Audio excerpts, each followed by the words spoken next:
ನಮಸ್ಕಾರ. ಭಗವದ್ಗೀತಾ ಅಧ್ಯಾಯ 1 ಶ್ಲೋಕ 32ರಿಂದ 35. ಕಿಂ ನೋ ರಾಜ್ಯೇನ ಗೋವಿಂದ ಕಿಂ ಭೋಗೈರ್ಜೀವಿತೇನ ವಾ ಯೇಷಾಮರ್ಥೇ ಕಾಂಕ್ಷಿತಂ ನೋ ರಾಜ್ಯಂ ಭೋಗಾಃ ಸುಖಾನಿ ಚ ಪ್ರಾಣಾಂಸ್ತತ್ವಾ ಧನಾನಿ ಚ ಆಚಾರ್ಯಃ ಪಿತರಃ ಪುತ್ರಾಸ್ತಥೈವ ಚ ಪಿತಾಮಹಾಃ ಮಾತುಲಾಃ ಶ್ವಶುರಾಃ ಪೌತ್ರಾಃ ಶ್ಯಾಲಾಃ ಸಂಬಂಧಿನಸ್ತತಾ ಏತಾನ್ನ ಹಂತುಮಿಚ್ಛಾಮಿ ಜ್ಞತೋಪಿ ಮಧುಸೂದನ ಅಪಿ ತ್ರೈಲೋಕ್ಯರಾಜ್ಯಸ್ಯ ಹೇತೋಃ ಕಿಂ ನು ಮಹೀಕೃತೆ ನಿಹತ್ಯ ಧಾರ್ತರಾಷ್ಟ್ರಾನ್ನಃ ಕಾ ಪ್ರೀತಿಃ ಸ್ಯಾಜ್ಜನಾರ್ದನ. ಅನುವಾದ.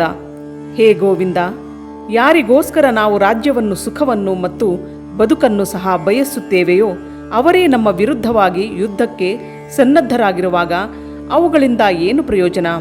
ಹೇ ಮಧುಸೂದನ, ಆಚಾರ್ಯರು, ಪಿತರು, ಪುತ್ರರು, ಪಿತಾಮಹರು, ಸೋದರ ಮಾವಂದಿರು, ಮೊಮ್ಮಕ್ಕಳು, ಭಾವಮೈದಂದಿರು ಮತ್ತು ಇತರ ಬಂಧುಗಳು ನಮ್ಮ ರಾಜ್ಯಗಳನ್ನು, ಧನವನ್ನು ತ್ಯಜಿಸಲು ಸಿದ್ಧರಾಗಿ ನನ್ನ ಮುಂದೆ ನಿಂತಿದ್ದಾರೆ.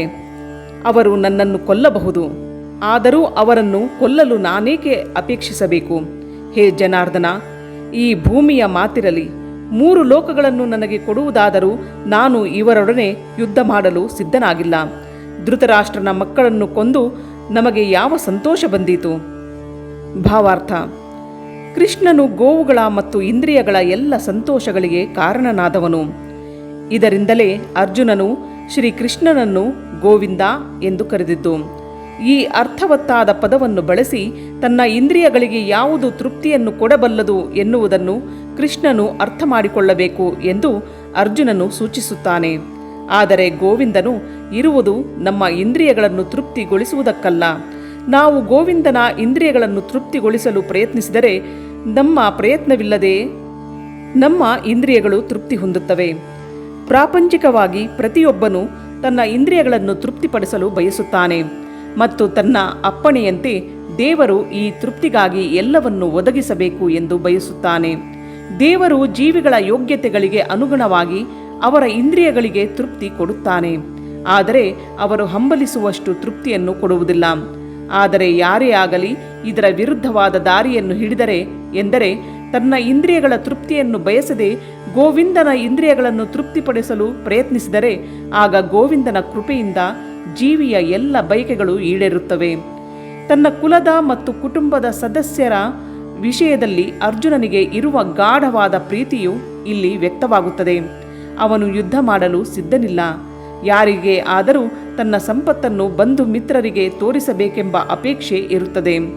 ತನ್ನ ಬಂಧು ಮಿತ್ರರೆಲ್ಲ ರಣರಂಗದಲ್ಲಿ ಸಾಯುತ್ತಾರೆ. ಆದ್ದರಿಂದ ವಿಜಯವನ್ನು ಗಳಿಸಿದ ಮೇಲೆ ತನ್ನ ಸಂಪತ್ತನ್ನು ಅವರೊಂದಿಗೆ ಹಂಚಿಕೊಳ್ಳುವುದು ಸಾಧ್ಯವಾಗುವುದಿಲ್ಲ ಎಂದು ಅರ್ಜುನನ ಆತಂಕ. ಇದು ಐಹಿಕ ಬದುಕಿನ ಸಹಜವಾದ ಲೆಕ್ಕಾಚಾರ. ಅಲೌಕಿಕ ಬದುಕಾದರೂ ಸಂಪೂರ್ಣವಾಗಿ ಭಿನ್ನವಾದದ್ದು. ಭಕ್ತನಾದವನು ಭಗವಂತನ ಅಪೇಕ್ಷೆಗಳನ್ನು ಪೂರೈಸಲು ಬಯಸುವುದರಿಂದ ಭಗವಂತನು ಅನುಮತಿ ಕೊಟ್ಟರೆ ಅವನು ಭಗವಂತನ ಸೇವೆಗಾಗಿ ಎಲ್ಲ ಬಗೆಯ ಸಂಪತ್ತನ್ನು ಸ್ವೀಕರಿಸಬಹುದು. ಆದರೆ ಭಗವಂತನು ಅನುಮತಿ ನೀಡದಿದ್ದರೆ ಒಂದು ಕಾಸನ್ನು ಸ್ವೀಕರಿಸಬಾರದು. ಅರ್ಜುನನಿಗೆ ತನ್ನ ಬಂಧುಗಳನ್ನು ಕೊಲ್ಲಲು ಇಷ್ಟವಿರಲಿಲ್ಲ. ಅವರನ್ನು ಕೊಲ್ಲುವುದೇ ಅಗತ್ಯವಾದರೆ ಕೃಷ್ಣನೇ ಕೊಲ್ಲಲಿ ಎಂದು ಬಯಸಿದ. ಅವರು ರಣಭೂಮಿಗೆ ಬರುವ ಮೊದಲೇ ಕೃಷ್ಣನು ಅವರನ್ನು ಕೊಂದಿದ್ದಾನೆ. ತಾನೇನಿದ್ದರೂ ಕೃಷ್ಣನ ಸಾಧನವಾಗಬೇಕು ಅಷ್ಟೇ ಎಂಬುದು ಈ ಘಟ್ಟದಲ್ಲಿ ಅವನಿಗೆ ತಿಳಿದಿರಲಿಲ್ಲ. ಈ ಸಂಗತಿಯನ್ನು ಮುಂದಿನ ಅಧ್ಯಾಯಗಳಲ್ಲಿ ತಿಳಿಯಪಡಿಸಿದೆ. ಭಗವಂತನ ಸಹಜ ಭಕ್ತನಾದ ಅರ್ಜುನನಿಗೆ ದುಷ್ಕೃತ್ಯ ಮಾಡಿದ ತನ್ನ ದಾಯಾದಿಗಳು ಮತ್ತು ಸೋದರರಿಗೆ ಪ್ರತೀಕಾರ ಮಾಡಲು ಇಷ್ಟವಿರಲಿಲ್ಲ. ಆದರೆ ಅವರೆಲ್ಲರೂ ಹತರಾಗಬೇಕು ಎನ್ನುವುದು ಭಗವಂತನ ಯೋಜನೆ. ಭಗವಂತನ ಭಕ್ತನು ದುಷ್ಕರ್ಮಿಯ ವಿರುದ್ಧ ಪ್ರತೀಕಾರ ಮಾಡುವುದಿಲ್ಲ. ಆದರೆ ದುಷ್ಕರ್ಮಿಯು ಭಕ್ತನಿಗೆ ಮಾಡುವ ಯಾವುದೇ ಕೆಡುಕನ್ನು ಭಗವಂತನು ಸಹಿಸುವುದಿಲ್ಲ. ತನ್ನ ವಿರುದ್ಧವಾಗಿ ಅಪರಾಧ ಮಾಡಿದರೆ ಭಗವಂತನು ಅದನ್ನು ಕ್ಷಮಿಸಬಲ್ಲ. ಆದರೆ ತನ್ನ ಭಕ್ತರಿಗೆ ಕೆಡುಕನ್ನು ಮಾಡಿದವರನ್ನು ಕ್ಷಮಿಸುವುದಿಲ್ಲ. ಆದ್ದರಿಂದ ಅರ್ಜುನನು ದುಷ್ಕರ್ಮಿಗಳನ್ನು ಕ್ಷಮಿಸಲು ಬಯಸಿದರೂ ಭಗವಂತನು ಅವರನ್ನು ಕೊಲ್ಲಲು ಸಂಕಲ್ಪಿಸಿದ್ದ. ಶ್ಲೋಕ 36. ಪಾಪಮೇವಾಶ್ರಯಾದಾಸ್ಮಾನ್ ಹತ್ವೈತಾನಾತತಾಯಿನಃ ತಸ್ಮನ್ನಾರ್ಹ ವಯಂ ಹಂತುಂ ಧಾರ್ತರಾಷ್ಟ್ರಾನ್ ಸಬಾಂಧವಾನ್ ಸ್ವಜನಂ ಹಿ ಕಥಂ ಹತ್ವಾ ಸುಖಿನಃ ಶ್ಯಾಮ ಮಾಧವ. ಅನುವಾದ: ಇಂತಹ ಆಕ್ರಮಣಕಾರರನ್ನು ಕೊಂದರೆ ನಮಗೆ ಪಾಪವೇ ಘಟಿಸುತ್ತದೆ. ಆದ್ದರಿಂದ ಧೃತರಾಷ್ಟ್ರನ ಮಕ್ಕಳನ್ನು, ನಮ್ಮ ಸ್ನೇಹಿತರನ್ನು ನಾವು ಕೊಲ್ಲುವುದು ಸರಿಯಲ್ಲ. ಭಾಗ್ಯ ದೇವತೆಯ ಪತಿಯಾದ ಮಾಧವನೇ, ನಮ್ಮ ಬಂಧುಗಳನ್ನೇ ಕೊಂದು ನಾವು ಏನನ್ನು ಪಡೆಯುತ್ತೇವೆ? ನಾವು ಸುಖವಾಗಿರಲು ಹೇಗೆ ಸಾಧ್ಯ? ಭಾವಾರ್ಥ: ವೇದಗಳ ಪ್ರಕಾರ ದುರಾಕ್ರಮಣ ಮಾಡುವವರು 6 ಬಗೆಯ ಜನ.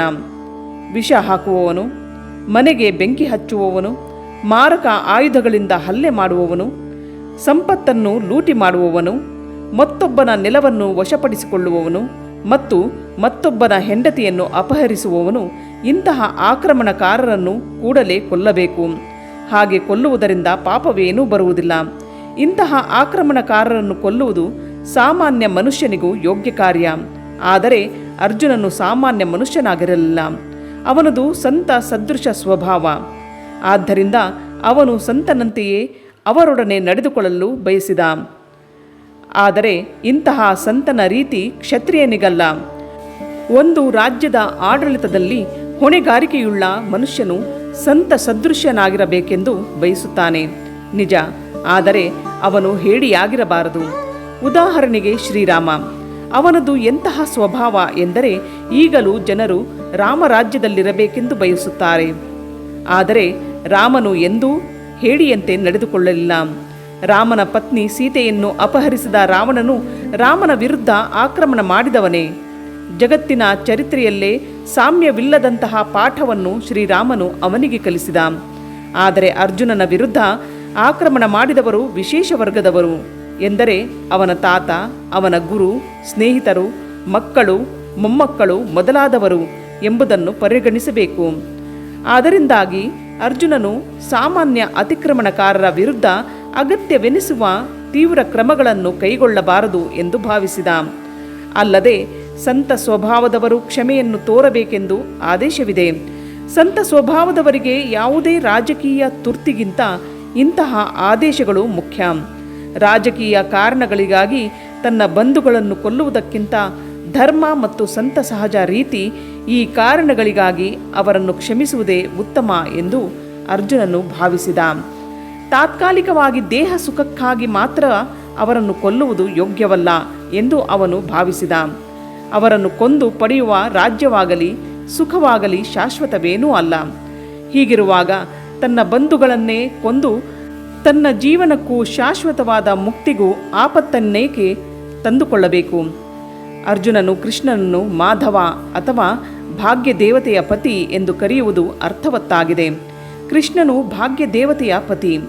ಅವನು ತನ್ನನ್ನು ದೌರ್ಭಾಗ್ಯಕರವಾದ ದಾರಿಯಲ್ಲಿ ನಡೆಯುವಂತೆ ಪ್ರೇರಿಸಬಾರದು ಎಂದು ಅರ್ಜುನ ಹೇಳಬಯಸಿದ. ಆದರೆ ಕೃಷ್ಣನು ಭಕ್ತರಿಗೆ ಮಾತ್ರವಲ್ಲ, ಯಾರಿಗೂ ದುರದೃಷ್ಟವನ್ನು ತರುವುದಿಲ್ಲ. ಶ್ಲೋಕ 37 ಮತ್ತು 38. ಯದ್ಯಪ್ಯೇತೆ ನ ಪಶ್ಯಂತಿ ಲೋಭೋಪಹತ ಚೇತಸಃ ಕುಲಕ್ಷಯ ಕೃತಂ ದೋಷಂ ಮಿತ್ರದ್ರೋಹೇ ಚ ಪಾತಕಂ ಕಥಂ ನ ಜ್ಞೇಯಮಸ್ಮಾಭಿಃ ಪಾಪದಸ್ಮಾನ್ನಿವರ್ತಿತುಂ ಕುಲಕ್ಷಯ ಕೃತಂ ದೋಷಂ ಪ್ರಪಶ್ಯದ್ಭಿರ್ಜನಾರ್ದನ.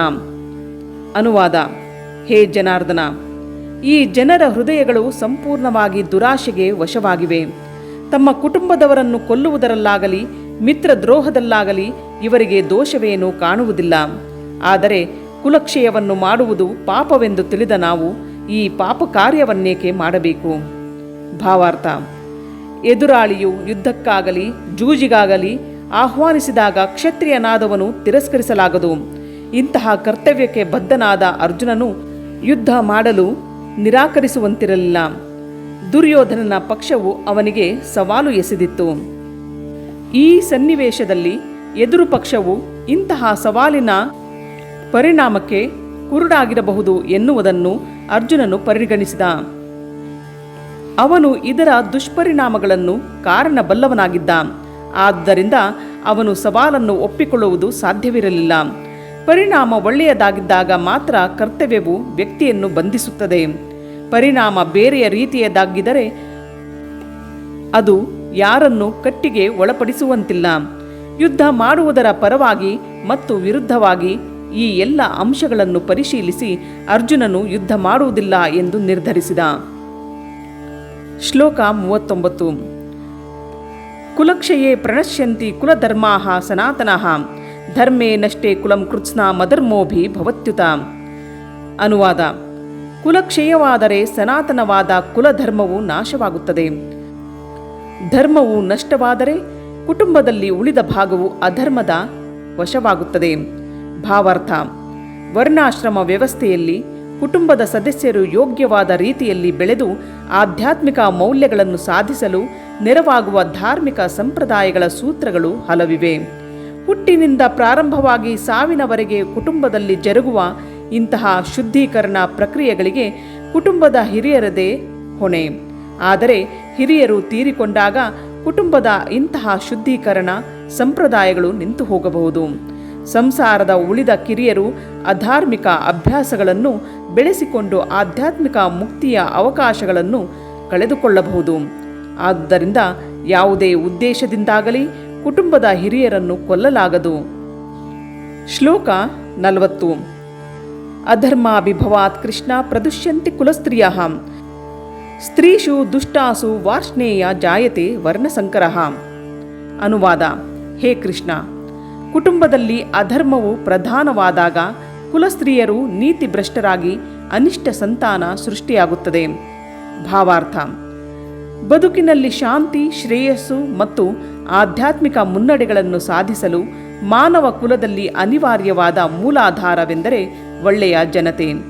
ರಾಜ್ಯದ ಮತ್ತು ಸಮುದಾಯದ ಸಾಮಾನ್ಯ ಆಧ್ಯಾತ್ಮಿಕ ಬೆಳವಣಿಗೆಗಾಗಿ ಒಳ್ಳೆಯ ಜನರೇ ಪ್ರಭಾವಶಾಲಿಗಳಾಗುವಂತೆ ವರ್ಣಾಶ್ರಮದ ತತ್ವಗಳನ್ನು ರೂಪಿಸಲಾಗಿತ್ತು. ಇಂತಹ ಜನತೆಗೆ ಸ್ತ್ರೀಯರ ಪಾತಿವ್ರತ್ಯ ಮತ್ತು ನಿಷ್ಠೆಯೇ ಆಧಾರ. ಮಕ್ಕಳು ಹೇಗೆ ಸುಲಭವಾಗಿ ದಾರಿ ತಪ್ಪಬಹುದೋ ಹಾಗೆ ಸ್ತ್ರೀಯರು ಸುಲಭವಾಗಿ ಭ್ರಷ್ಟರಾಗಬಹುದು. ಆದುದರಿಂದ ಮಕ್ಕಳಿಗೂ ಸ್ತ್ರೀಯರಿಗೂ ಕುಟುಂಬದ ಹಿರಿಯರಿಂದ ರಕ್ಷಣೆಯು ಅಗತ್ಯ. ಹಲವಾರು ಧಾರ್ಮಿಕ ವಿಧಿಗಳಲ್ಲಿ ಮಗ್ನರಾದ ಸ್ತ್ರೀಯರು ದಾರಿ ತಪ್ಪಿ ವ್ಯಭಿಚಾರಕ್ಕಿಳಿಯುವುದಿಲ್ಲ. ಚಾಣಕ್ಯ ಪಂಡಿತನ ಪ್ರಕಾರ ಸ್ತ್ರೀಯರು ಸಾಮಾನ್ಯವಾಗಿ ಬಹಳ ಜಾಣರಲ್ಲವಾಗಿ ಅವರು ನಂಬಿಕೆಗೆ ಯೋಗ್ಯರಲ್ಲ. ಆದ್ದರಿಂದ ಧಾರ್ಮಿಕ ವಿಧಿಗಳ ಹಲವಾರು ಕೌಟುಂಬಿಕ ಸಂಪ್ರದಾಯಗಳಲ್ಲಿ ಅವರು ಸದಾ ಮಗ್ನರಾಗಿರಬೇಕು. ಅವರ ಪಾತಿವ್ರತ್ಯ ಮತ್ತು ನಿಷ್ಠೆಗಳಿಂದ ವರ್ಣಾಶ್ರಮ ವ್ಯವಸ್ಥೆಯಲ್ಲಿ ಭಾಗವಹಿಸಬಲ್ಲ ಜನತೆಯು ಸೃಷ್ಟಿಯಾಗುತ್ತದೆ. ಇಂತಹ ವರ್ಣಾಶ್ರಮ ಧರ್ಮವು ವಿಫಲವಾದರೆ ಸಹಜವಾಗಿ ಮಹಿಳೆಯರಿಗೆ ಪುರುಷರೊಂದಿಗೆ ಕೆಲಸ ಮಾಡಿ ಬೆರೆಯಲು ಸ್ವಾತಂತ್ರ್ಯವು ದೊರೆಯುತ್ತದೆ. ಆಗ ವ್ಯಭಿಚಾರವು ಹೆಚ್ಚಿ ಅನಪೇಕ್ಷಿತ ಜನತೆಗೆ ಸೃಷ್ಟಿಯಾಗುವ ಅಪಾಯ ಉಂಟಾಗುತ್ತದೆ. ಹೊಣೆಗೇಡಿ ಪುರುಷರು ಸಮಾಜದಲ್ಲಿ ವ್ಯಭಿಚಾರವನ್ನು ಪ್ರಚೋದಿಸುತ್ತಾರೆ. ಹೀಗೆ ಅನಪೇಕ್ಷಿತ ಮಕ್ಕಳು ಮಾನವ ಕುಲವನ್ನು ತುಂಬಿ ಯುದ್ಧ ಮತ್ತು ಕ್ಷಾಮಗಳ ಅಪಾಯವು ತಲೆದೋರುತ್ತದೆ.